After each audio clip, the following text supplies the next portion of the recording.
이번 챕터 4장에서는 사이클로알케인과 입체화학에 대한 내용을 공부해 보겠습니다. 탄소 원자들이 결합을 해서 고리를 형성하는 탄화소를 고리형 탄화수소다라고 합니다. 고리를 구성하고 있는 모든 탄소들이 포화되어 있을 경우에 그런 탄화소는 사이클로알케인이다라고 얘기를 하죠. 사이클로알케인과 또 지난 시간까지 배웠던 사슬 구조의 알케인을 구별해 보면서 고리형일 때 나타나는 현상에 대해서 공부를 해보겠습니다. 지금 보이고 있는 이 프로스타글라딘이나 스테로이드에서 보여지는 고리탄소는 5원자 고리나 또는 6원자 고리들로 구성이 되어 있습니다. 사이클로알케인은 탄소 고리가 3개에서 30개 정도 되는 것들이 자연계에서 발견되고 있지만 특히 우리가 관심 있는 거는 5원자와 6원자 고리가 매우 일반적이기 때문에 특별히 주목을 해서 다루고 있습니다. 프로스타글라딘 같은 경우에는 5원자 고리에 이렇게 사슬이 연결되어 있는 형태이고 콜티졸이라고 하는 요 스테로이드 이런 화합물 같은 경우에는 6원자 고리와 또 여기 보면 5원자 고리도 있습니다. 이렇게 연결된 4개의 고리를 포함하고 있는데요. 일단 본격적으로 사이클로알케인을 들어가기 전에 명명하는 방법부터 배워보도록 하겠습니다.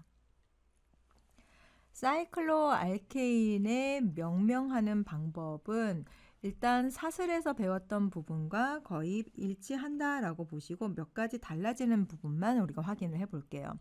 사이클로알케인이나 또는 이런 지방적 고리 화합물로 이런 것들은 포화된 고리형 탄화수소입니다. 포화라고 얘기하면은 전부 다 단일 결합으로 되어 있는 형태를 우리가 포화 상태다라고 얘기를 하죠. 앞에서 사슬 구조 같은 경우에는 포화 상태일 때가 CnHEn 플러스 2였습니다. 그런데 고리형 같은 경우에는 이 플러스 2 부분은 없어지게 돼요. 왜냐하면 고리로 연결해야 되기 때문에 수소 2개가 빠지는 거죠. 그래서 일반식으로 보면 CnHEn으로 나타나 있습니다. 예를 들어 보면 사이클로프로페인 같은 경우에는 지금 탄소 3개가 있고 결합되어 있는 수소가 모두 6개로 되어 있죠.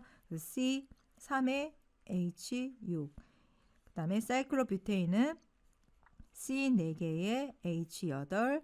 그 다음에 사이클로펜테인은 5개에 10개, 6개에 12개와 같이 각각 모두 단일 결합으로 이루어져 있습니다. 그래서 사이클로프로페인, 사이클로뷰테인, 사이클로펜테인, 사이클로헥세인이다 라고 각각 명명을 해주죠.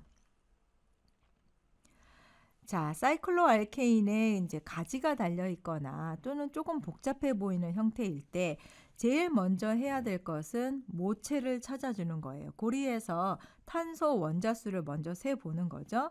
그리고 가장 큰 치환기의 수를 세보는 겁니다. 자, 이랬을 때 여기에서 탄소가 5개의 큰 고리를 가지고 여기 메틸기가 하나 붙어 있는 그런 경우에는 간단하게 명명법을 해주죠. 큰 덩치에 해당되는 것들을 먼저 명명을 해줍니다. 자, 그러면 메틸 사이클로펜테인이다 라고 하는 거죠. 사이클로펜테인, 즉 5원자로 이루어진 이 고리에 메틸기가 붙어 있다라고 설명을 해주는 거예요.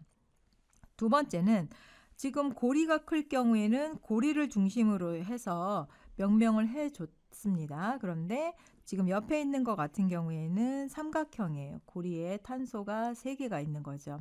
탄소가 3개나 4개가 있는데 그 탄소보다 만약에 사슬이 더 길다라고 하면 사슬을 우선으로 명명을 해줍니다. 지금 탄소가 3개 있는데 사슬은 4개예요.